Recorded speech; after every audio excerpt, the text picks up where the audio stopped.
আসসালামু আলাইকুম। এটিএন বাংলার সংবাদে আপনাদের সবাইকে স্বাগত জানাচ্ছি। আমি ফিরোজ তোহা। শুরুতেই বিআরবি কেবলস সংবাদ শিরোনাম। নতুন 5 শর্ত যোগ করে 16 জুন পর্যন্ত বাড়ল চলমান বিধিনিষেধ। প্রয়োজনে আঞ্চলিক লকডাউন দিতে পারবেন জেলা প্রশাসকরা।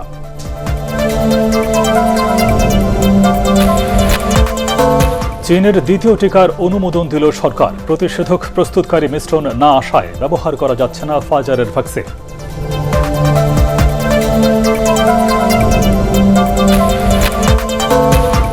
অবশেষে বাতিল হল বঙ্গবন্ধুকে সপরিবারে হত্যার দায়ে মৃত্যুদণ্ডপ্রাপ্ত 4 আত্মস্বীকৃত খুনির মুক্তিযুদ্ধের খেতাব।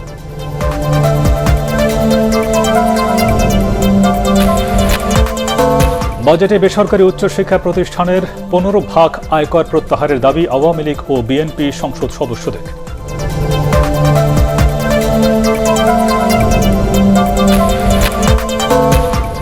এবং এনআইডির কাজ স্বরাষ্ট্র মন্ত্রণালয়ে দেওয়ার সিদ্ধান্তে উদ্বেগ নাগরিক সমাজের। ডাটাবেজের অপব্যবহারের আশঙ্কা।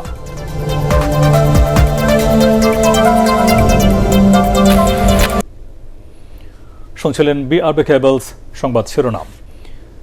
এবার বিস্তারিত। পূর্বের সাথে নতুন আরও 5টি শর্ত যুক্ত করে আগামী 16 জুন পর্যন্ত বাড়ানো হলো চলমান লকডাউন বা বিধিনিষেধ। এ বিষয়ে প্রজ্ঞাপন জারি করেছে মন্ত্রিপরিষদ বিভাগ। তবে করোনার সংক্রমণ পরিস্থিতি বুঝে নিজ এলাকায় লকডাউন দিতে পারবেন জেলা প্রশাসকরা। শফিকুল ইসলাম শামীমের রিপোর্ট। দেশে করোনা ভাইরাস সংক্রমণের হার নিয়ন্ত্রণে না আসায় নতুন 5টি শর্ত যুক্ত করে চলমান বিধিনিষেধের মেয়াদ আরও 10 দিন বাড়ালো সরকার। রোববার এ বিষয়ে মন্ত্রিপরিষদ বিভাগের জারি করা প্রজ্ঞাপনে বলা হয়েছে, সংক্রমণের বর্তমান পরিস্থিতি বিবেচনায় পূর্বের সব বিধিনিষেধ বহাল রেখে 6 জুন মধ্যরাত থেকে 16 জুন মধ্যরাত পর্যন্ত বাড়ানো হয়েছে লকডাউন। সাম্প্রতিক সময়ে সংক্রমণের হার বিবেচনায় যেসব জেলা উচ্চ ঝুঁকিতে আছে সেসব জেলার জেলা প্রশাসকরা সংক্রমণ প্রতিরোধে বিধি অনুযায়ী প্রয়োজনীয় ব্যবস্থা নিতে পারবেন। আমাদের স্থানীয় প্রশাসনকে নির্দেশ দেওয়া হচ্ছে যাতে করে যে সমস্ত এই করোনা সংক্রমণ যেখানে উচ্চ ঝুঁকি সম্পন্ন এলাকা যেগুলো রয়েছে সেই এলাকাতে কারিগরি কমিটির সাথে আলোচনা সাপেক্ষে তারা সেখানে কঠোর বিধিনিষেধ আরোপ করতে পারবেন। এদিকে করোনা সংক্রমণ বেড়ে যাওয়ায় দেশের বিভিন্ন জেলায় চলছে লকডাউন। খুলনায় কঠোর বিধিনিষেধ আরোপের 3য় দিন আজ। সদর, সোনাডাঙ্গা, খালিশপুর ও রূপসা উপজেলার আংশিক এলাকায় বন্ধ রয়েছে দোকানপাট। তবে বাজারে ক্রেতা বিক্রেতাদের অনেকেরই মুখে নেই মাস্ক। নোয়াখালী পৌরসভা সহ 6টি ইউনিয়নে ঢিলেঢালাভাবে চলছে লকডাউনের 2য় দিন। গণপরিবহন ছাড়াও সড়কে সিএনজি, অটোরিকশা সহ অন্যান্য যানবাহন চলাচল করতে দেখা গেছে। তবে বন্ধ রয়েছে দোকানপাট ও ব্যবসা প্রতিষ্ঠান। এছাড়া কুষ্টিয়া, রাজশাহী, সাতক্ষীরা ও নওগাঁ সহ বিভিন্ন স্থানে লকডাউন চলছে। এ পরিস্থিতিতে দুর্ভোগে পড়েছেন নিম্ন আয়ের মানুষ ও শ্রমিকরা। শফিকুল ইসলাম শামীম, এটিএন বাংলা, ঢাকা। চীনের দ্বিতীয় টিকার জরুরি ব্যবহারের অনুমোদন দিয়েছে ঔষধ প্রশাসন অধিদপ্তর। ফলে সিনোফ্যাক নামের এই টিকা এখন দেশে আনতে পারবে সরকার। ঔষধ প্রশাসন অধিদপ্তরের মহাপরিচালক মেজর জেনারেল মাহবুবুর রহমান জানান, এরই মধ্যে 22টি দেশে সিনোফ্যাক ব্যবহার করা হচ্ছে। স্বাস্থ্য বিশেষজ্ঞরা বলছেন, করোনার বিরুদ্ধে শক্ত প্রতিরোধ তৈরি করতে দেশের অন্তত 12 কোটি মানুষকে টিকা দিতে হবে। মাহবুব কবির চপলের রিপোর্ট। ভারত থেকে অ্যাস্ট্রাজেনেকার টিকা পাওয়া নিয়ে অনিশ্চয়তায় তৈরি হওয়ায় চীনের ভ্যাকসিন নিতে জরুরি যোগাযোগ শুরু করে সরকার। সিদ্ধান্ত হয় আগামী 3 মাসের মধ্যে চীন থেকে 1.5 কোটি ডোজ টিকা আনার। ওষুধ প্রশাসনের অনুমোদনের পর এরই মধ্যে দেশে সিনোফার্মের টিকার ব্যবহার শুরু হয়েছে। দেশটির আরও একটি টিকা সিনোভ্যাকেরও অনুমোদন দেওয়া হলো। এখন এই 2 কোম্পানির ভ্যাকসিন আনতে পারবে সরকার। আমরা দেখেছি যে এই ভ্যাকসিনটি যথেষ্ট কার্যকরী এবং ইতিমধ্যে আপনারা জানেন যে WHO থেকেও কিন্তু আসলে প্রি কোয়ালিফিকেশন পেয়েছে। তো সার্বিক বিবেচনায় আমরা করোনাভ্যাক ভ্যাকসিন অর্থাৎ সাইনোভ্যাকের ভ্যাকসিনটি বাংলাদেশে ব্যবহারের জন্য ইমার্জেন্সি ইউজ অথরাইজেশন দিয়েছি। এখন এটি বাংলাদেশে ইউজ করা যাবে। আমাদের সরকার এটি নিয়ে আসতে পারবে চায়না থেকে। মার্কেটিং অথরাইজেশন হোল্ডার আপনার থাকবে সিনোভ্যাক, লাইফ সায়েন্স যেটা তারাই থাকবে, আর ডিস্ট্রিবিউটর, লোকাল এজেন্ট অথবা ডিস্ট্রিবিউটর হিসেবে থাকবে ইনসেপ্টা। বেশ কয়েকটি কোম্পানি বাংলাদেশে টিকা উৎপাদনে আগ্রহী বলেও জানান ওষুধ প্রশাসনের মহাপরিচালক। বাইলেটারালি কথা হচ্ছে, ম্যানুফ্যাকচারার যারা আছে, ভ্যাকসিন ম্যানুফ্যাকচারার, তাদের সঙ্গে কাউন্টারপার্ট যারা আছে তাদের আলোচনা চলছে। সিনোফার্মের ভ্যাকসিনের কাজ চলছে, আর স্পুটনিক ভি ভ্যাকসিনেও কাজ চলছে। অক্সফোর্ড অ্যাস্ট্রাজেনেকা নিয়েও কিন্তু আমার জানা মতে যে কিছু কাজ হচ্ছে। আমাদের দেশে ম্যানুফ্যাকচার করা যায় কিনা। এছাড়াও ফাইজার, স্পুটনিক ভি, অ্যাস্ট্রাজেনেকার টিকাও আনার চেষ্টা করছে সরকার। বিশেষজ্ঞরা বলছেন এই ভাইরাস প্রতিরোধে দেশের 70% মানুষকে টিকা দিতে হবে। 24 সাল পর্যন্ত হয়তো সারা পৃথিবীতে সবাইকে ভ্যাকসিনেট করা সম্ভব হবে না। সবাইকে ভ্যাকসিনেট না করলে হার্ড ইমিউনিটি হবে না। 70% লোককে, বাংলাদেশে 12 কোটি লোককে কিন্তু কমপক্ষে আমাদের ভ্যাকসিনেট করতে হবে। বিশ্ব স্বাস্থ্য সংস্থা সতর্ক করেছে যে করোনা মহামারী আরও দীর্ঘ হতে পারে, তাই ভ্যাকসিন নেয়ার পাশাপাশি স্বাস্থ্যবিধি কঠোরভাবে সবাইকে মেনে চলতে হবে। মাহবুব কবির চপল, এটিএন বাংলা, ঢাকা। প্রতিষেধক প্রস্তুত করতে দরকারি মিশ্রণ এখনও দেশে না আসায় ব্যবহার করা যাচ্ছে না ফাইজারের করোনার টিকা। আগামী সপ্তাহে মিশ্রণটি দেশে আসতে পারে বলে জানিয়েছে স্বাস্থ্য বিভাগ। প্রতিবন্ধী ও বিশেষ চাহিদা সম্পন্ন ব্যক্তিদের এই ভ্যাকসিন দিতে পরামর্শ দিয়েছে টিকা বিষয়ক জাতীয় কারিগরি পরামর্শ কমিটি। ইমদাদুল্লাহ বাবুর রিপোর্ট। বহু প্রতীক্ষার পর গত সোমবার দেশে এসেছে বিশ্ব স্বাস্থ্য সংস্থার উদ্যোগে গঠিত টিকার আন্তর্জাতিক প্ল্যাটফর্ম কোভ্যাক্স থেকে দেয়া ফাইজারের 1,620,000 ডোজ করোনা টিকা। কিন্তু টিকাটি প্রয়োগের আগে প্রস্তুত করার জন্য প্রয়োজনীয় ডাইলুয়েট মিশ্রণ এখনও দেশে না আসায় টিকাগুলো প্রয়োগ করতে পারছে না স্বাস্থ্য অধিদপ্তর। ডাইলুয়েন্টটা আসলে টিকারই পার্ট। আমরা বলেছিলাম যে যেটা যাতে কোনো রকম ট্যাক্সেশন এখানে না থাকে, তো সঙ্গে সঙ্গে ওরা একটা চিঠি চেয়েছিল, আমরা ওই চিঠিটাও কিন্তু আমরা পাঠিয়ে দিয়েছি।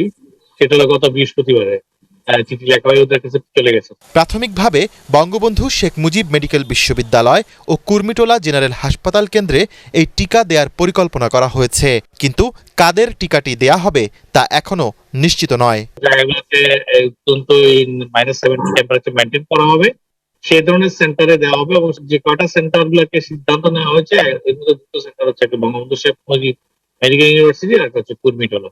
12 বছরের বেশি বয়সীদের এই টিকা দেওয়ার সুযোগ থাকায় প্রতিবন্ধী ব্যক্তিদের টিকাটি দেয়া উচিত হবে বলে মনে করেন জনস্বাস্থ্য বিশেষজ্ঞ ডাক্তার বেনজির আহমেদ। আমরা যদি বলি 67 লক্ষ লোক নিবন্ধন করেছে, তাদের মধ্যে যারা বাকি আছে কোনো একটা টিকাও পায়নি, তাদেরকে আমরা দিতে পারি, তাহলে মাত্র 50,000 দিলাম, তো বাকি তো অনেক লাখ লোক থেকে গেল, তাহলে এটা তো অর্থহীন। যারা প্রতিবন্ধী শিশু আছে, যাদের নানা ধরনের শারীরিক মানসিক সমস্যা আছে, আমরা তাদেরকে এই টিকাটা দিতে পারি কিনা। অক্সফোর্ড, অ্যাস্ট্রাজেনেকা ও চায়নার সিনোফার্মের পর তৃতীয় প্রতিষেধক হিসেবে এরই মধ্যে ফাইজারের টিকা দেশে ব্যবহারের অনুমোদন দিয়েছে ঔষধ প্রশাসন অধিদপ্তর। ইমদাদুল্লাহ বাবু, এটিএন বাংলা, ঢাকা। করোনা ভাইরাসে আক্রান্ত হয়ে দেশে আরও 38 জনের মৃত্যু হয়েছে। এ নিয়ে মৃতের সংখ্যা বেড়ে দাঁড়ালো 12,839 জনে। মৃতদের মধ্যে 50 জন পুরুষ ও 13 জন নারী। এর মধ্যে চট্টগ্রাম বিভাগের সর্বোচ্চ 12 জন মারা গেছেন। সবশেষ 24 ঘন্টায় 15,613টি নমুনা পরীক্ষায় 1,676 জনের করোনা শনাক্ত হয়েছে। শনাক্তের হার 10.73%। নতুন করে সুস্থ হয়েছেন 1,897 জন। স্বাস্থ্য অধিদপ্তরের সংবাদ বিজ্ঞপ্তিতে এসব তথ্য জানানো হয়। জাতির পিতা বঙ্গবন্ধু শেখ মুজিবুর রহমানকে সপরিবারে হত্যার দায়ে মৃত্যুদণ্ডপ্রাপ্ত 4 আত্মস্বীকৃত খুনির মুক্তিযুদ্ধের খেতাব বাতিল করে প্রজ্ঞাপন জারি করেছে মুক্তিযুদ্ধ বিষয়ক মন্ত্রণালয়। খেতাব বাতিল হওয়া খুনিরা হচ্ছেন লেফটেন্যান্ট কর্নেল শরীফুল হক ডালিম ও SHMH MB Noor Chowdhury, lieutenant AM Rashed Chowdhury এবং নায়ক সুবেদার মুসলিম উদ্দিন খান।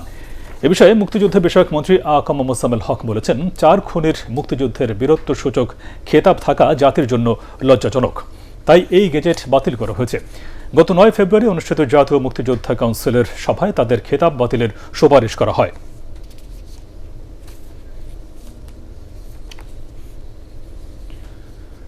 প্রস্তাবিত বাজেটে বেসরকারি উচ্চশিক্ষা প্রতিষ্ঠানের উপর 15% আয়কর প্রত্যাহারের দাবি জানিয়েছেন সংসদ সদস্যরা। বিএনপির সংসদ সদস্যদের পাশাপাশি সরকার দলীয় সাংসদরাও একই দাবিতে বক্তব্য রাখেন সংসদে। আলোচনায় করোনার টিকা ও স্বাস্থ্য খাতে বরাদ্দের বিস্তারিত জানতে চান অনেক এমপি। শরফুল আলমের রিপোর্ট। রোববার সংসদ অধিবেশনে সরকার দলীয় সংসদ সদস্যরা প্রস্তাবিত বাজেটকে স্বাগত জানিয়ে বলেন, জীবন ও জীবিকা রক্ষায় এই বাজেট বাস্তবায়নযোগ্য। সম্পূরক বাজেট আলোচনায় নতুন করে 15% কর শিক্ষা খাতের প্রসারে বাধাগ্রস্ত হতে পারে বলে মনে করছেন অনেকেই। যে বেসরকারি কলেজ বেসরকারি বিশ্ববিদ্যালয়ে আপনি 15% ভ্যাট আরোপ করে দিলেন, কর আরোপ করলেন, এটা কথা হলো মাননীয় স্পিকার? এক্ষেত্রে বেসরকারি উদ্যোগের ভিত্তিতে যে প্রসারণের কথা আমরা বলছি, যে উপযোগ পাওয়ার আশা আমরা করছি, সেই প্রসারণ ঘটবে না। অর্থনীতি পুনরুদ্ধারে বাজেট নিয়ে বিএনপি ও কিছু গবেষণা সংস্থার নেতিবাচক বক্তব্যের সমালোচনা করেন সরকার দলীয় সংসদ সদস্যরা। তবে করোনাকালীন বাজেটে স্বাস্থ্য খাতের বরাদ্দ নিয়েও প্রশ্ন সরকার বিরোধীদের। যে মন্ত্রণালয় করোনার মতো এত জরুরি অবস্থাতেও তার বরাদ্দকৃত অর্থ খরচে এত অদক্ষতা দেখিয়েছে, সেই মন্ত্রণালয় বরাদ্দ বাড়ানোর অর্থ যে কি সেটা দেশের মানুষ খুব ভালো বোঝে। বিএনপির নেতৃবৃন্দ ও দুঃখের বিষয় সিপিডি এমনকি পলিসি রিসার্চ ইনস্টিটিউটের যে প্রতিক্রিয়া আমরা দেখছি তার কারণ কিন্তু অন্য। এর আগে সংসদ নেতা প্রধানমন্ত্রী শেখ হাসিনার উপস্থিতিতে স্পিকার ডক্টর শিরিন শারমিন চৌধুরীর সভাপতিত্বে সংসদে বাজেট আলোচনা শুরু হয়। শরফুল আলম, এটিএন বাংলা, ঢাকা। আপনাদের সকলকে সহযোগিতা। অসম্পূর্ণ ও পুরাতন তথ্যের ভিত্তিতে ঘোষিত বাজেট প্রস্তাবনাকে তথ্য নৈরাজ্যের উদাহরণ হিসেবে দেখছেন অর্থনীতিবিদ এবং সামাজিক বিশ্লেষকরা।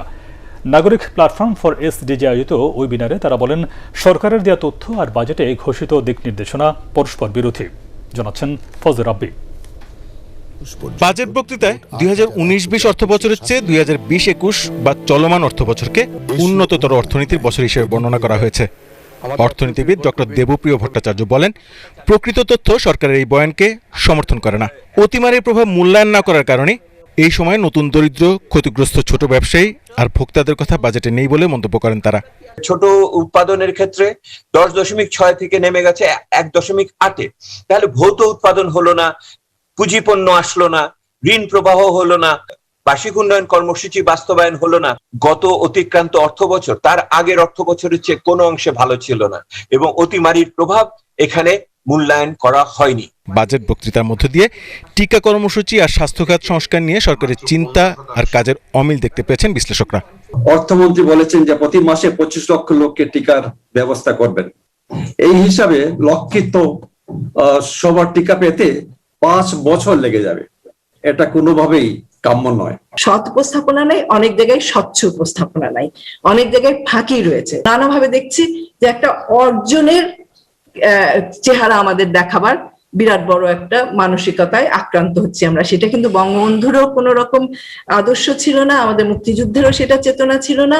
হালনাগাদ তথ্য ছাড়াই নীতি প্রণয়নের কারণে অনেক প্রত্যাশিত সুফল পাওয়া যাচ্ছে না বলে মনে করেন তারা।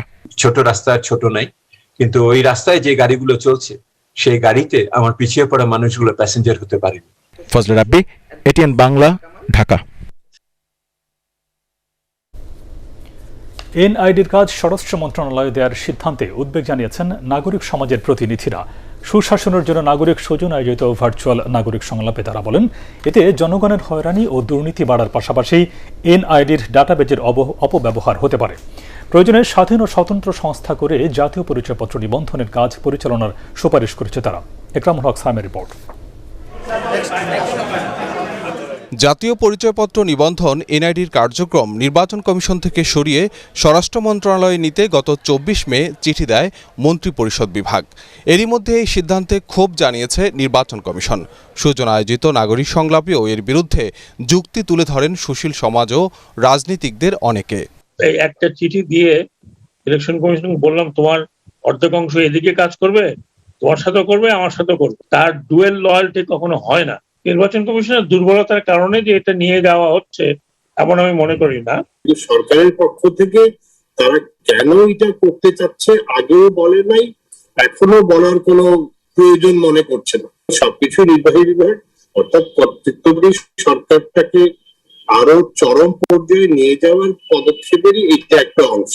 তারা বলেন, 13 বছর ধরে নির্বাচন কমিশনের অধীনে থাকা এনআইডির কাজ অন্য কোথাও সরিয়ে নিলে তৈরি হবে দীর্ঘমেয়াদী সংকট। ভোটার তালিকার প্রণয়নেও জটিলতার আশঙ্কা তাদের। নির্বাচন কমিশনের সাথে আলাপ আলোচনা না করে যে সরকার এই সিদ্ধান্তটা নিয়েছে, এটা সংবিধানের উপর নগ্ন হামলা। জাতীয় পরিচয়পত্র, ভোটার আইডির এই ডেটাবেজ যদি সরকারের নিয়ন্ত্রণে যায়, তো সরকার বিভিন্ন রকম কারসাজির মাধ্যমে কাউকে ভোটার করতে পারে, কাউকে ভোটার থেকে বাদ দিতে পারে। কোন মন্ত্রণালয় বা অন্য কোনো কমিশনের আওতার মধ্যে এটাকে না রেখে জাতীয় নিবন্ধন কমিশন গঠন করে তাদের আওতায় এটা দেওয়া প্রয়োজন। বর্তমান সিদ্ধান্ত প্রত্যাহার করে নির্বাচন কমিশন সহ বিশেষজ্ঞদের সাথে আলোচনা করে জাতীয় পরিচয়পত্র প্রণয়নের কাজ আরও গতিশীল করতে সরকারকে উদ্যোগ নেয়ার আহ্বান জানান বক্তারা। ইকরামুল হক সায়েম, এটিএন বাংলা, ঢাকা। আগের পাঠানো 18,000-এর পাশাপাশি আরও 80,000 রোহিঙ্গাকে ভাষান্তরে স্থানান্তরিত করার সিদ্ধান্ত নিয়েছে সরকার। আবাসন সহ তাদের মৌলিক অধিকার নিশ্চিতে আন্তর্জাতিক সম্প্রদায়কে আরও উদ্যোগী হওয়ার আহ্বান জানানো হয়েছে। প্রধানমন্ত্রীর কার্যালয়ে বিভিন্ন দেশের রাষ্ট্রদূত ও হাই কমিশনারদের সাথে বৈঠকে প্রধানমন্ত্রীর মুখ্য সচিব ডক্টর আহমদ কাইকাউস এসব কথা বলেন। Australia, Canada, France, Germany, Japan, Netherlands, যুক্তরাজ্য, যুক্তরাষ্ট্র সহ বিভিন্ন দেশের রাষ্ট্রদূত ও হাই কমিশনার এবং ইউরোপীয় ইউনিয়ন ও UNHCR এর প্রতিনিধিরা এ সময় উপস্থিত ছিলেন। প্রধানমন্ত্রীর মুখ্য সচিব বলেন, ভাষান্তরের পরিবেশ আন্তর্জাতিক অঙ্গনে প্রশংসিত হয়েছে। মিয়ানমার থেকে বাস্তুচ্যুত রোহিঙ্গাদের বসবাসের উপযোগী ব্যবস্থা সহ সব মৌলিক অধিকার নিশ্চিতে সরকার সচেষ্ট বলেও জানান তিনি। প্রধানমন্ত্রীর কার্যালয়ের সচিব তোফাজ্জল হোসেন মিয়া এ সময় অন্যান্যের মধ্যে উপস্থিত ছিলেন।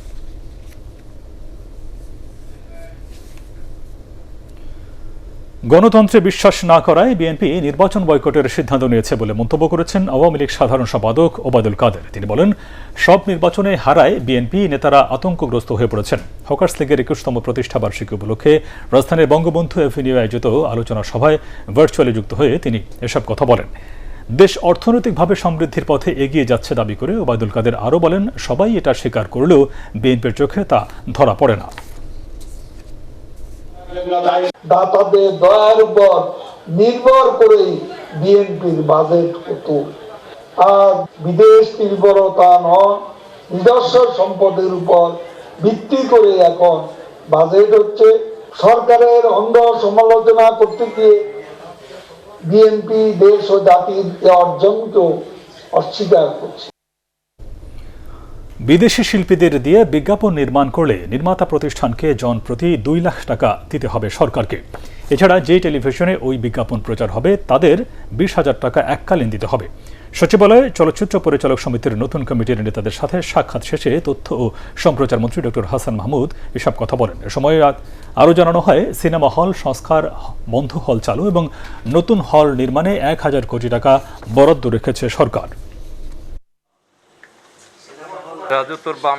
টেলিভিশনগুলোতে অনেকগুলো বিজ্ঞাপন প্রচারিত হয়, যে বিজ্ঞাপনের অভিনেতা অভিনেত্রী যেগুলো বিদেশ থেকে করিয়ে আনে। বিজ্ঞাপন চিত্র বানাতে পারবেন বিদেশি শিল্পী দিয়ে, তবে প্রতি শিল্পীর জন্য 2 লক্ষ টাকা করে আপনার ফি দিতে হবে। এবং যেই টেলিভিশন এই বিদেশি শিল্পী সমেত বিজ্ঞাপন প্রচার করবে সেই টেলিভিশনকেও এককালীন 20,000 টাকা করে জমা দিতে হবে। জনগণের প্রতি দায়বদ্ধতা না থাকায় বাজেটে কর্পোরেট কর কমানো হলেও করোনায় ক্ষতিগ্রস্ত সাধারণ মানুষের জন্য কোনো প্রণোদনা নেই বলে অভিযোগ করেছে বিএনপি। দলের প্রতিষ্ঠাতা জিয়াউর রহমানের শাহাদাত বার্ষিকী উপলক্ষে জাতীয় প্রেস ক্লাবে আয়োজিত আলোচনা সভায় বিএনপির স্থায়ী কমিটির সদস্য নজরুল ইসলাম খান এই অভিযোগ করেন। করোনা মহামারীতে বেকার হওয়া 2.5 কোটি মানুষকে ভাতা দেওয়ার পাশাপাশি তাদের ন্যায্য মূল্যে রেশন দেওয়ার দাবি জানান বিএনপি নেতারা। এই সরকার এই বাজেটে যে প্রস্তাব করেছে যে কর্পোরেট কর হ্রাস করার, কর্পোরেট কমানোর, বাংলাদেশের এত লক্ষ লক্ষ মানুষ, কোটি কোটি মানুষ আজকে এই কোভিডের কারণে বেকার হয়ে গেছে। নতুন করে প্রায় 2.5 কোটি লোক বেকার হয়ে গেছে।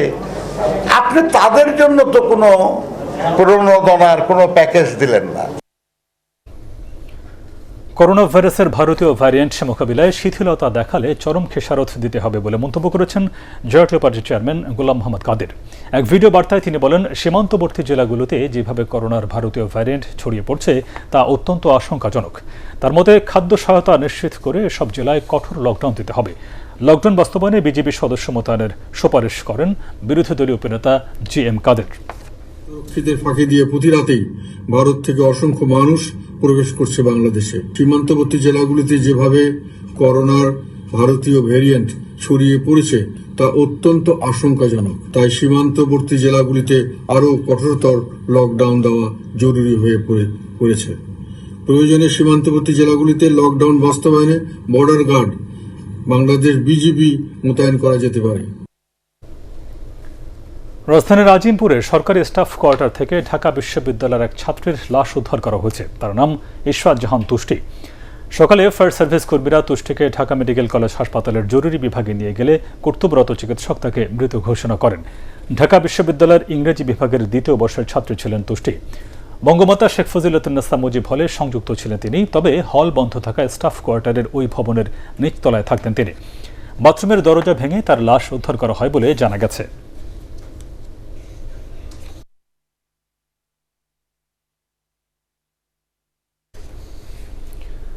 সামান্য বৃষ্টিতেই ডুবে যায় চট্টগ্রাম নগরীর বেশিরভাগ এলাকা। জলাবদ্ধতা নিরসনে 4 বছর আগে সিডিএর নেয়া বড় প্রকল্প বাস্তবায়ন না হয় চরম দুর্ভোগে পড়েছেন নগরবাসী।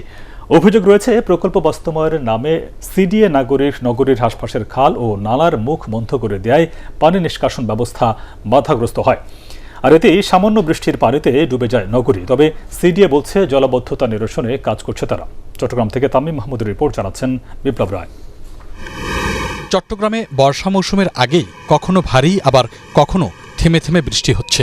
এতে গরমে নগরবাসী কিছুটা স্বস্তির নিঃশ্বাস ফেললেও তা ম্লান করে দিচ্ছে জলাবদ্ধতা।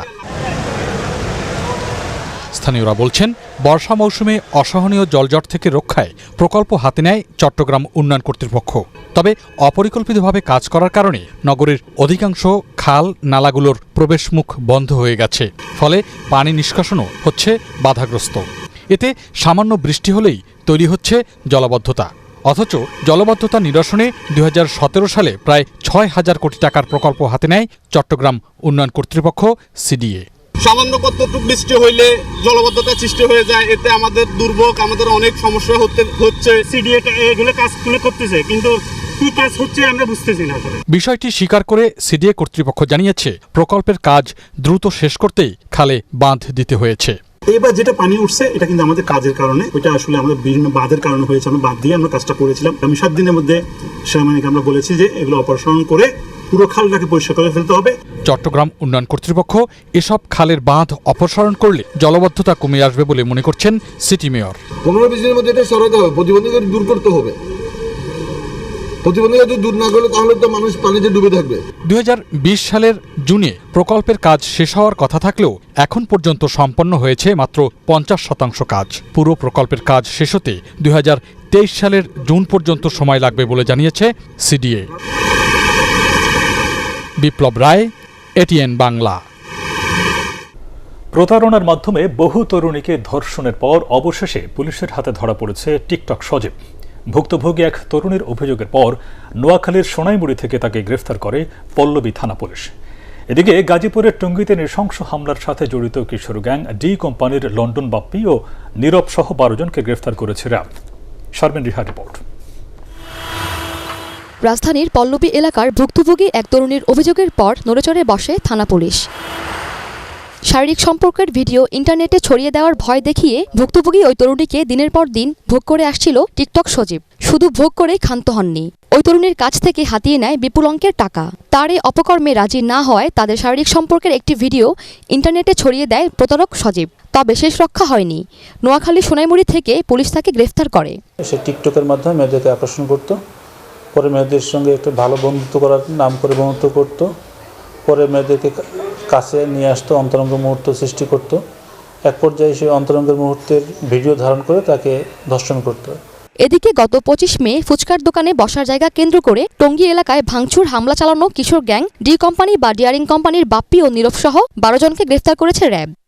র্যাব জানায়, নিজেদের আধিপত্য ধরে রাখতে এলাকায় প্রায় তারা মারামারিতে লিপ্ত থাকত। প্রাথমিক জিজ্ঞাসাবাদে আমরা ওদের কাছ থেকে জেনেছি যে তারা বিভিন্ন ধরনের অপকর্ম এলাকায় করে আসছে এবং এলাকাবাসীর তথ্য মতে তারা যে শুধু মাদক চাঁদাবাজি এটার সাথে জড়িত না, এলাকার ইপটিজিং, কিশোর গ্যাং, আধিপত্য বিস্তার, মোটরসাইকেলের মাধ্যমে এলাকার আধিপত্য বিস্তার, কেউ কথা না শুনলে আপনি দেখেন খুব ছোট একটি ঘটনা থেকে কিন্তু এই ঘটনার সূত্রপাত হয়েছে।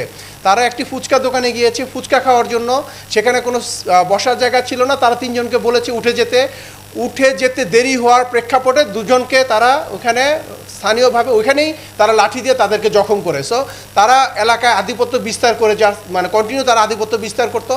এখন পর্যন্ত আমরা যে ডি কোম্পানি বা ডিয়ারিং যে কোম্পানিটি পেয়েছি, এই কোম্পানির পৃষ্ঠপোষক হিসেবে তাদেরকে টাকা পয়সা দেয়া, তাদেরকে দিয়ে বিভিন্ন কাজ করানো, এই পৃষ্ঠপোষক হিসেবে আমরা লন্ডন বাপ্পি এবং পাপ্পু জেলে যাওয়ার পূর্বে পাপ্পুকে পেয়েছি, যে বিভিন্ন সময় তারা এদেরকে পৃষ্ঠপোষকতা দিয়েছে। কিশোর গ্যাং কালচার বন্ধ করতে আইনশৃঙ্খলা বাহিনী তৎপর রয়েছে বলেও জানানো হয় সংবাদ ব্রিফিংয়ে। শারমিন রিহা, এটিএন বাংলা, ঢাকা। সৌদি আরবগামী প্রবাসী কর্মীদের হোটেল কোয়ারেন্টাইন খরচের সরকারি ভর্তুকির 25,000 টাকা প্রবাসী কর্মী বা মনোনীত প্রতিনিধির ব্যাংক অ্যাকাউন্টে পাঠাবে সরকার। করোনা মহামারীর বিস্তার ঠেকাতে সৌদি সরকারের নির্দেশনা অনুযায়ী গত 20 মে থেকে 30 জুন পর্যন্ত যেসব প্রবাসী বাংলাদেশি কর্মী নিজ খরচে বাধ্যতামূলক প্রাতিষ্ঠানিক কোয়ারেন্টাইনে থাকছেন বা থাকবেন, তাদের প্রবাসী কল্যাণ ও বৈদেশিক কর্মসংস্থান মন্ত্রণালয়ের আওতাধীন ওয়েজ আর্নার্স কল্যাণ বোর্ড হতে এই ভর্তুকি দেওয়া হবে। আগামী বছরের জুনে স্বপ্নের পদ্মা সেতু উদ্বোধন করা হবে বলে আবারও জানিয়েছেন সড়ক পরিবহন ও সেতুমন্ত্রী ওবায়দুল কাদের।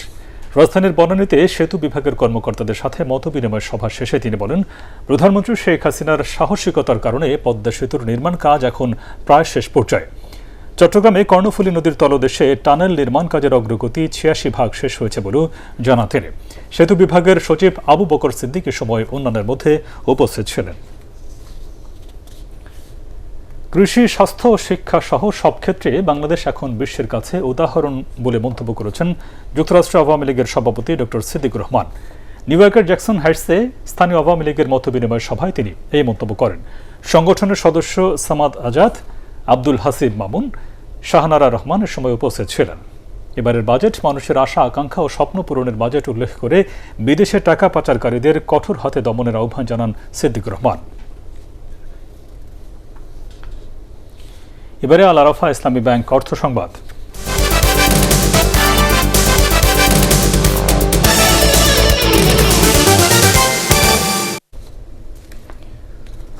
দুটি বিদেশি প্রতিষ্ঠানের সাথে $12 মিলিয়ন বিনিয়োগ চুক্তি সই করেছে বাংলাদেশ রফতানি প্রক্রিয়াকরণ কর্তৃপক্ষ বেপচা।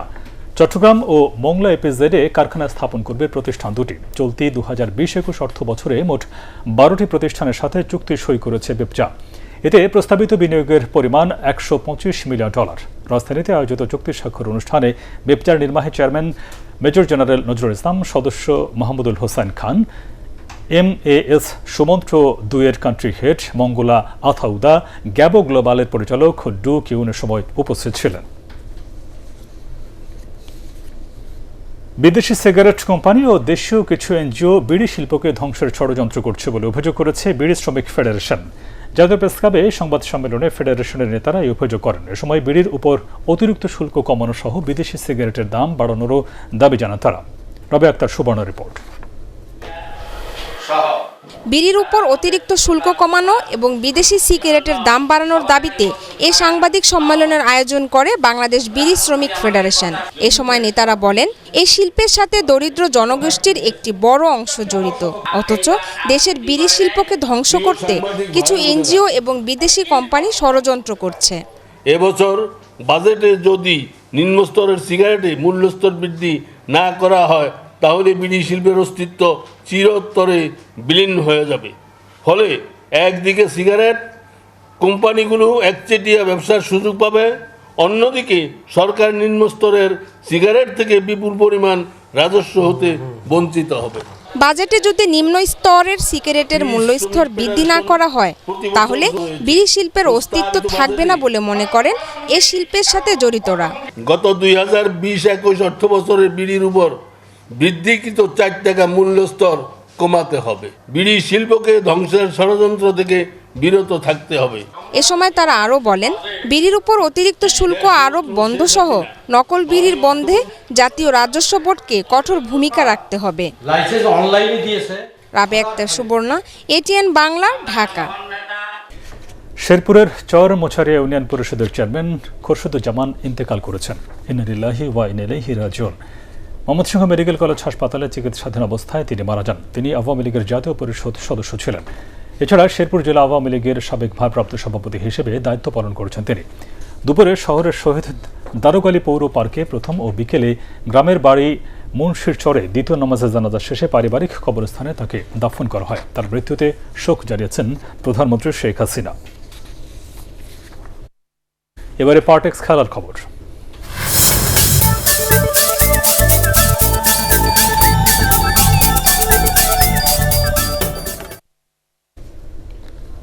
ভারতের বিপক্ষে নিজেদের রক্ষণ সামলানোকেই সবচেয়ে বড় চ্যালেঞ্জ মনে করছে বাংলাদেশ। অন্যদিকে ভারতীয় ডিফেন্ডার আদিল খান বলেছেন তাদের জন্য ম্যাচ জেতাটা কঠিন হবে। আগামীকাল বিশ্বকাপ বাছাই পর্বের ম্যাচ নিয়ে কথা বলেন উভয় দলের কোচ এবং ফুটবলাররা। Asthma শাফের report. কাতার বিশ্ববিদ্যালয়ের মাঠে তপ্ত গরমে চলছে ভারত ম্যাচের প্রস্তুতি। কোচ এমিডের ক্লাসে রক্ষণ সামলানোর কৌশলটা আরও নিখুঁতভাবে রপ্ত করার প্রচেষ্টায় ঘাম ঝরাচ্ছেন ফুটবলাররা। 2019 সালে এগিয়ে থেকেও এই রক্ষণের ভুলেই শেষ মুহূর্তে গোল হজম করে পয়েন্ট হারাতে হয়েছিল তপু বর্মনদের। তাই এবার সুনীল ছেত্রী, মানভীর সিংদের বিপক্ষে সামান্য ভুলের খেসারত দিতে চায় না বাংলাদেশ। আমরা যদি কোনো সিলি মিস্টেক করে থাকি সেটার বিপরীতে আমরা গোল কনসিড করতে পারি। সো আমাদের এই জিনিসটা কনসেন্ট্রেশন করতে হবে বেশি, যাতে আমরা কোনো সিলি মিস্টেক না করি এবং বড় টিমের এগেনস্টে যাতে কোনো ফলস ডিফেন্সিভ না করি আমরা। নিজেদের প্রথম ম্যাচে কাতারের কাছে 1-0 গোলে হেরেছে ভারত। শক্তিমত্তায় কাতারের তুলনায় বাংলাদেশ পিছিয়ে থাকলেও আফগানিস্তানের বিপক্ষে ম্যাচ দেখে ভারতীয় শিবির এখন আরও সতর্ক। Bangladesh also now doing well. They are improving their football. It's like equal, like we played against them last season. I think they were good enough to play against, and they gave good fight for sure. FIFA র্যাঙ্কিংয়ে বাংলাদেশের অবস্থান 184 আর ভারত 105। জামাল ভুইয়াদের সামনে তাই challenge মাঠে আরও একবার কোচের পরিকল্পনার সঠিক বাস্তবায়ন করা। SM Ashraf, ATN Bangla.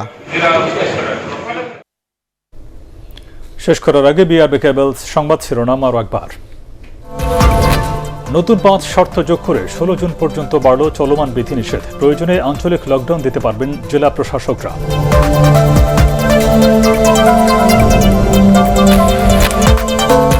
চীনের দ্বিতীয় টিকার অনুমোদন দিল সরকার। প্রতিষেধক প্রস্তুতকারী মিশ্রণ না আসায় ব্যবহার করা যাচ্ছে না ফাইজারের ভ্যাকসিন।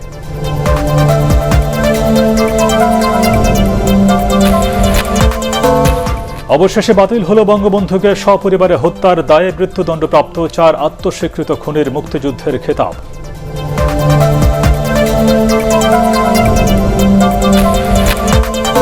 বাজেটে বেসরকারি উচ্চশিক্ষা প্রতিষ্ঠানের 15% আয়কর প্রত্যাহারের দাবি আওয়ামী লীগ ও বিএনপি সংসদ সদস্যদের।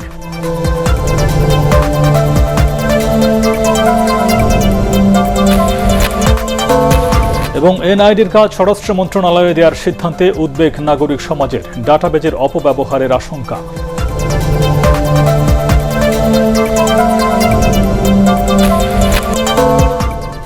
আর এই ছিল এখনকার মতো। রইল পরবর্তী সংবাদ দেখবার আমন্ত্রণ। দর্শক, করোনা ভাইরাসের সংক্রমণ থেকে নিজেকে সুরক্ষিত রাখতে অবশ্যই মাস্ক পরুন, বারবার হাত পরিষ্কার করুন। আর এটিএন বাংলা সংবাদ ইউটিউবে দেখতে ব্রাউজ করুন, youtube/ATN Bangla News। ধন্যবাদ সবাইকে।